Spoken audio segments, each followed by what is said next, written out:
تو حضور نے 3 چیزیں فرمائی: اللہ سے ڈرو، صبر کرو، اور کثرت کے ساتھ لا حول ولا قوت الا باللہ پڑھو۔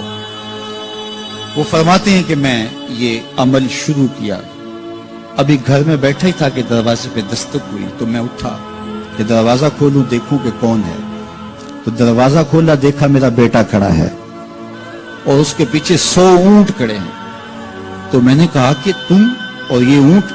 کہا مجھے موقع لگ گیا، میں ان کی قید سے بھاگ آیا۔ وَيَرْزُقْهُ مِنْ حَيْثُ لَا يَحْتَسِبُ، وہ تمہیں وہاں سے رزق دے گا جہاں سے تمہیں گمان بھی نہیں۔ اس کے ہو کے تو دیکھو، اللہ اکبر، اللہ کے ہو جاؤ تو پھر وہ تمہاری ضرورتوں کا کفیل ہو جائے۔ فرمایا حضرت عبداللہ ابن مسعود رضی اللہ تعالیٰ عنہ نے کہ کسی شخص کو فقر و فاقہ آ جائے تو وہ لوگوں کو بتائے کہ میں آج کل بڑے مشکل حالات میں ہوں، ہر وقت لوگوں کو بتاتا رہے تو اس کی مشکل بڑھے گی، اس کی مشکلیں آسان نہیں ہوں گی اس طرح۔ اور اگر وہ اپنی اس مشکل کو کسی سے شیئر نہ کرے بلکہ مصلی بچھا کے اپنے رب سے کہے کہ مالک فقر و فاقہ آ گیا ہے اور اس کا علاج تیرے پاس ہے، اس مرض کا مداوع تیرے پاس ہے۔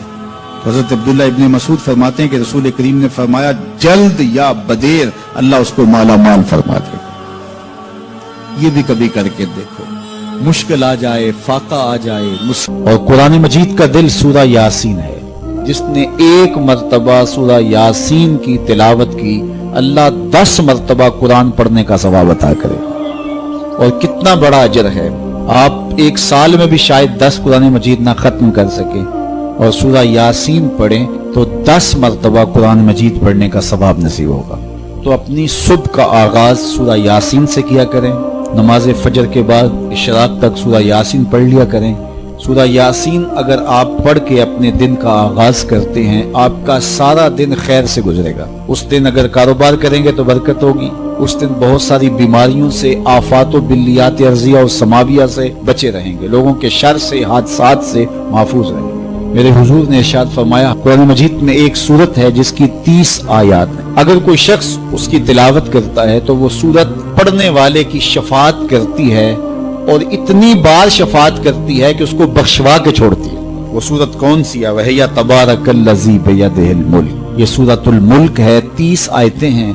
جو شخص اس کی تلاوت کرے یہ اتنی بار سفارش اللہ کی بارگاہ میں کرتی ہے کہ اپنے پڑھنے والے کو بخشوا کے چھوڑتی ہے۔ تو اپنے دن کا آغاز سورہ یاسین سے کریں اور اپنی شب کا آغاز سورہ ملک سے کریں۔ سونے سے پہلے سورہ ملک کی تلاوت ضرور کر لیں، تو انشاءاللہ اس سے رات برکت سے گزرے گی۔ جس نے ایک دن میں 100 مرتبہ سبحان اللہ و بحمدہ پڑھا، کتنی مرتبہ؟ 100 مرتبہ کیا پڑھا؟ سبحان اللہ و بحمدہ، فرمایا کہ اس کے گناہ سمندر کی جھاگ کے برابر بھی ہوں تو اللہ معاف فرما دے گا۔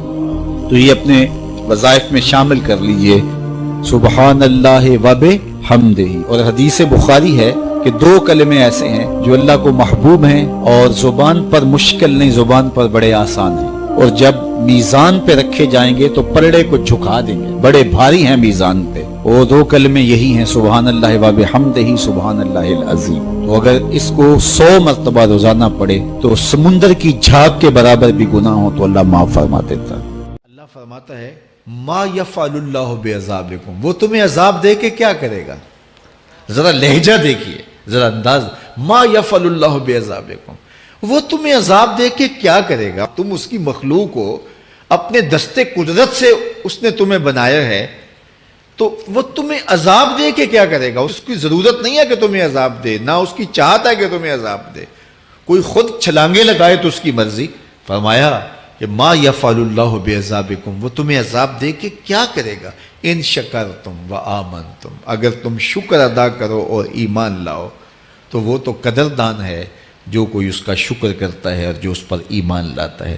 تو اللہ اس کے لیے عذاب نہیں رکھا، اس کے لیے رحمتیں رکھی ہوئی ہیں۔ تمہیں دستے قدرت سے بنایا ہے اور وہ تمہیں خوش دیکھنا چاہتا ہے، تمہیں خوشحال دیکھنا چاہتا ہے، تمہیں سرشار دیکھنا چاہتا ہے، تمہیں نہال دیکھنا چاہتا ہے، تمہاری زندگی کو خوشگوار دیکھنا چاہتا ہے۔ تم نے اپنے آپ کو خود اپنے اعمال کی وجہ سے مصیبتوں میں ڈالا ہے، تو کہا شکر کرنے کی عادت ڈال لو، دیکھنا پھر اللہ تعالیٰ جل شانہ کی رحمتیں تمہارے اوپر کس طرح اترتی ہیں، اس کی نوازشیں تمہارے اوپر کیسے برستی ہیں۔ توکل اگر ہم سیکھ جائیں تو توکل ایک ایسی دولت ہے کہ جو خوشحال زندگی کی ضمانت بنتی۔ جب ہم اللہ پر توکل نہیں کرتے اور ہم سمجھتے ہیں یہ سب کچھ ہماری محنت کا نتیجہ ہی ہوگا، اور نتیجہ جب نہیں آتا تو پھر ہم بے چین